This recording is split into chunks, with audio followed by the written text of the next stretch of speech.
Hi everyone, in this video I will show you how to change region in a Roblox. So first things first, you just have to simply go to a Roblox support.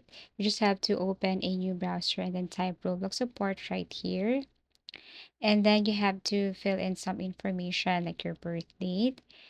Click this one, the first link. Sometimes it asks for your birth date, and then this is what it looks like. This is the form. So you just have to enter your username, email address, and so on. For category, you have to look for how to.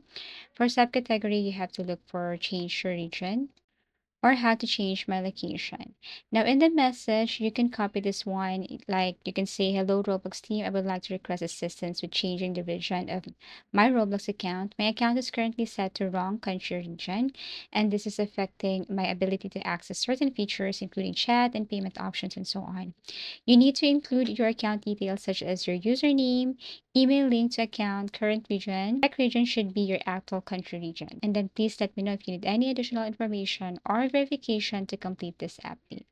Add your name and then tap on submit. Wait for them to respond and help you with this matter. And basically that's it. Thank you for watching and see you again in our next video tutorials.